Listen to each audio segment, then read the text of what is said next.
প্রধান হারুন রশিদ সাহেবের ভয়ঙ্কর দুর্নীতি ফাঁস হয়েছে। তিনি হাজার হাজার কোটি টাকার সম্পত্তি বানিয়েছেন। এইমাত্র কালের কণ্ঠের অনুসন্ধানী প্রতিবেদনে ভয়ঙ্কর তথ্য বেরিয়ে এসেছে। এই ভিডিওতে আপনাদেরকে সেই প্রতিবেদনটি সরাসরি দেখাবো। তার পাশাপাশি দেখতে পারবেন যে ওবায়দুল কাদের সাহেব সহ অন্য অন্য নেতা কর্মীরা সেনা হেফাজতে আছেন বলে এইমাত্র খবর প্রকাশিত হয়েছে। আসুন এসব বিষয় নিয়ে তথ্যগুলো জেনে আসি। ভিডিওটি এক সেকেন্ডও না টেনে পুরো ভিডিওটি এই ভিডিও সম্পর্কে অবশ্যই আপনার মূল্যবান মতামত কমেন্টে জানাবেন।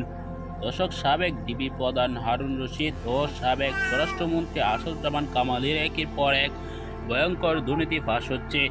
দর্শক, আপনারা জানেন সাবেক আইজিপি বেনজির আহমেদের হাজার হাজার কোটি টাকার সম্পত্তি কিন্তু বাজেয়াপ্ত হয়েছে।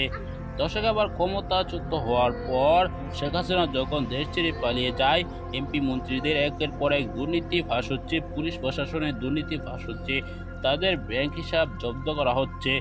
হাজার হাজার কোটি টাকা দুর্নীতি করে শেখ হাসিনা পালিয়ে গিয়েছেন, এমনকি গণহত্যা করে সর্বশেষ তিনি ইন্ডিয়া পালিয়ে গিয়েছেন। সাধারণ জনগণের টাকা তারা বিদেশে পাচার করেছেন। এসব বিষয় নিয়ে কিন্তু একের পর এক জনগণ ফুঁসে উঠেছে। তারা কিন্তু কেঁপে গিয়ে শেখ হাসিনা স্বৈরাচারী শেখ হাসিনাকে পদত্যাগ করতে বাধ্য করেছে। দর্শক, আপনারা এই ভিডিওতে যে তথ্যগুলো পেয়েছেন এসব বিষয় নিয়ে আপনার কি মতামত জানাবেন।